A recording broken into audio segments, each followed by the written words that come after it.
दोस्तों, क्या कभी आपने ये सोचा है कि कार की स्टीयरिंग हमेशा कार की लेफ्ट या फिर राइट साइड में ही क्यों होती है, उसके बिल्कुल बीचों बीच क्यों नहीं? या फिर क्या ये जानते हैं कि मूवीज में ट्रेन का सीन शूट करने के लिए आखिर रेलवेज कितने पैसे चार्ज करता है? या फिर क्या आपने ये सोचा है कि अगर कोई दुकानदार किसी से सामान की MRP से ज्यादा पैसे मांगे तो आपको क्या करना चाहिए? तो अगर नहीं जानते इन सभी सवालों के जवाब, तो आज की इस वीडियो को बिल्कुल भी स्किप मत कीजिएगा, क्योंकि ऐसी फैक्ट्स और इन्फॉर्मेशन देंगे कि आप भी हो जाएंगे फैक्टिफाइड। नंबर 1, दोस्तों, शाहरुख खान की रावण मूवी के इस फाइट सीन को तो आपने देखा ही होगा, या फिर DDLJ के ट्रेन के वो आइकॉनिक सीन्स। लेकिन दोस्तों, इन फिल्मों को देखने के बाद क्या कभी आपने ये सोचा है कि ट्रेन के इन एक सीन्स को शूट करने के लिए रेलवे डिपार्टमेंट कितने पैसे चार्ज करता होगा? अगर नहीं तो आपको बता दें कि जो कुछ एक मिनट का छोटा सा सीन आप फिल्म में देखते हैं, सिर्फ उसके लिए ही रेलवे 1, 2, 5 नहीं बल्कि पूरे 50 लाख रुपए चार्ज करता है। वैसे हर स्टेशन का चार्ज उसकी क्वालिटी के हिसाब से होता है, जैसे कि अच्छे स्टेशन का चार्ज 1 लाख रुपए है तो साधारण रेलवे स्टेशन का चार्ज 50 से 70 हजार रुपए। वही मालगाड़ी के सीन्स हो तो उसके लिए भी इतने ही रुपए खर्च करने पड़ते हैं। तो दोस्तों, अब तो आपको समझ आ गया होगा कि एक फिल्म बनाना कितना महंगा प्रोजेक्ट है और इंडियन रेलवेज कैसे फिल्मों से भी पैसे कमाता है।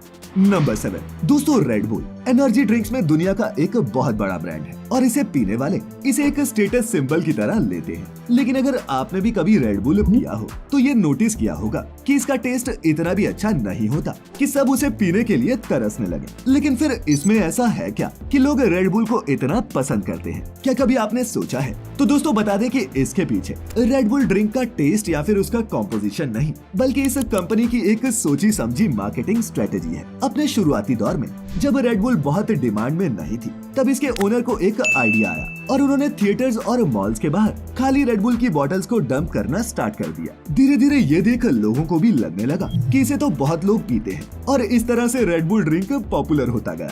आज भी रेड बुल बड़े बड़े इवेंट्स को स्पॉन्सर करता है और इन्हीं वजहों से रेड बुल की ब्रांड वैल्यू इतनी ज्यादा है। नंबर 6, दोस्तों, दुनिया में कई देशों में कार की सीट या तो कार के लेफ्ट हिस्से में होती है या फिर राइट वाले हिस्से में। लेकिन क्या कभी आपने ये सोचा है कि कार का ये स्टीयरिंग कार के बीचों बीच में क्यों नहीं दिया जाता? तो दोस्तों, बता दें कि असल में कार्स को इस तरह से डिजाइन करने का फैसला काफी लंबे वक्त तक टेस्ट और ट्रायल्स करने के बाद लिया गया। आपने भी ये नोटिस किया होगा कि आज भी ऑटो रिक्शा का हैंडल बीचों बीच होता है। ठीक ऐसे ही पुराने जमाने में जो बग्गियां चलती थी, उसमें बग्गी चलाने वाला भी व्हीकल के बीच में बैठता था। लेकिन फिर जब इंजीनियर्स ने कार डिजाइन की तो उन्हें ये समझ आया कि कार की आगे वाली पूरी सीट को सिर्फ ड्राइवर के लिए ही रिजर्व करना किसी बेवकूफी से कम नहीं होगा, बल्कि आगे की सीट पर ड्राइवर के साथ 1 या फिर 2 आदमियों के बैठने की जगह भी दी जाने लगी। अब ये तो हुई एक वजह, लेकिन इसके पीछे की सबसे बड़ी वजह ये थी कि जब कार का ड्राइवर कार में किनारे बैठता है तो लेन में चलने पर उसकी विजिबिलिटी ज्यादा क्लियर होती है। यही नहीं, एक कार ड्राइवर किनारे पर बैठकर टोल टैक्स से लेकर बाकी के अपने काम भी आसानी से कर सकता है। वहीं अगर यही ड्राइवर सीट कार के बीचों बीच हो तो ड्राइवर को कार के अंदर बैठने और बाहर निकलने में प्रॉब्लम्स होंगी। और दोस्तों, इन्हीं सब वजहों से कार में ड्राइवर की सीट किनारे पर लगाई जाती है, कुछ देशों में लेफ्ट साइड पर तो कुछ में राइट पर।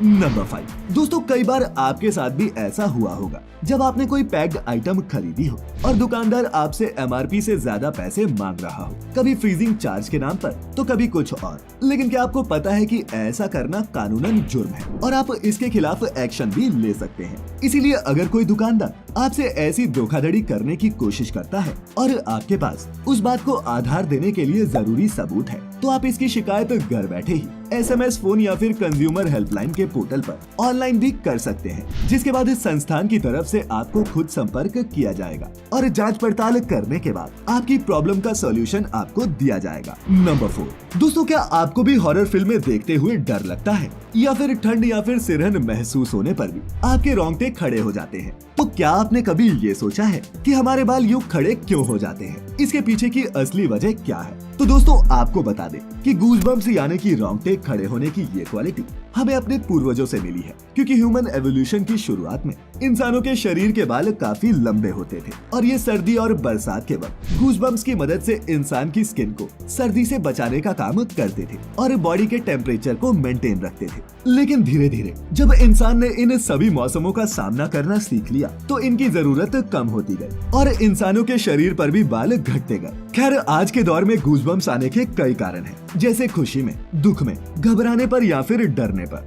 नंबर 3, दोस्तों कहा जाता है कि पानी की किल्लत पर तीसरा विश्व युद्ध लड़ा जाएगा, लेकिन जिस मशीन के बारे में अब मैं आपको बताऊंगा वो इस तीसरे विश्व युद्ध को होने से रोक सकती है, क्योंकि ये मशीन किसी और चीज से नहीं बल्कि हवा से ही पानी बना सकती है। बता दें कि इजराइल की एक कंपनी ने ऐसी टेक्नोलॉजी बनाई है जिससे हवा में मौजूद वाटर वेपर्स को आप पानी में बदल सकते हैं। ये मशीन पहले ह्यूमिड एयर को सोखती है और उसके बाद उसे कंडेंस करती है, यानी कि वाटर वेपर्स को कलेक्ट करने के बाद इसके अंदर लगा प्यूरिफायर उसे क्लीन करता है और फिर मशीन का एक हिस्सा उसमें मिनरल्स ऐड करता है। इस तरह ये मशीन आसानी से हवा में मौजूद पानी को ही आपके गिलास के अंदर पहुंचा सकती है। और दोस्तों, इस तरह से ये मशीन आपके लिए गिलास भरकर पानी में बदल सकती है। तो दोस्तों, है ना कमाल।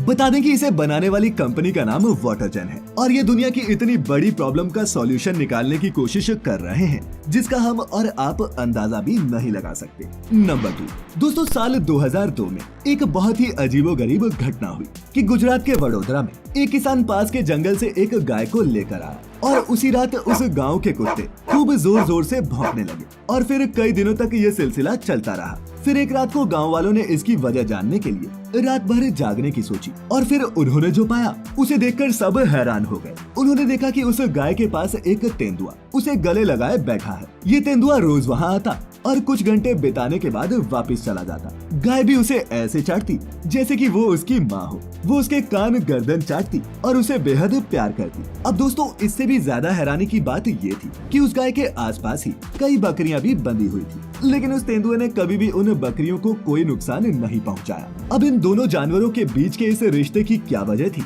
ये तो कोई नहीं जानता, लेकिन वन विभाग कहता है कि कई बार जानवरों के व्यवहार में बदलाव आते हैं और इस केस में ये तेंदुआ पहले कभी इस गाय के पास आता होगा और इसी वजह से इन दोनों के बीच ये रिश्ता बन गया। नंबर 1, दोस्तों अमेज़न दुनिया की सबसे बड़ी नदियों में से एक है। 6,800 किलोमीटर लंबी, दुनिया के 9 देशों के करीब 3 करोड़ लोग इस नदी के पास रहते हैं, लेकिन फिर भी इस नदी पर आज तक एक भी पुल क्यों नहीं बना? अगर आपको कोई आइडिया नहीं तो बता दें कि इस नदी पर पुल न बना पाने की कई वजह हैं। सबसे पहली तो ये है कि ये नदी ड्राई एरिया में पड़ती है, जिसकी वजह से ये इतनी चौड़ी नहीं हो पाती कि उस पर पुल बनाया जाए, और अगर पुल बना भी दिया जाए तो बारिश के वक्त पर नदी का पानी 30 फीट तक बढ़ जाता है और 3 मील की क्रॉसिंग कभी कभी 30 मील की हो जाती है। और इसकी दूसरी सबसे बड़ी वजह ये है कि ये नदी बहुत ही जल्दी अपना रास्ता बदल लेती है, इसीलिए ये नदी कब किस और बहने लगेगी इसका अंदाजा कोई नहीं लगा सकता। और इसकी तीसरी बड़ी वजह ये है कि अमेज़न के पास जो आबादी रहती है वो काफी बिखरी हुई है और वहाँ हाईवेज और रोड जैसे इंफ्रा की भारी कमी है। यहाँ के ज्यादातर लोग पानी से ही ट्रैवल करते हैं,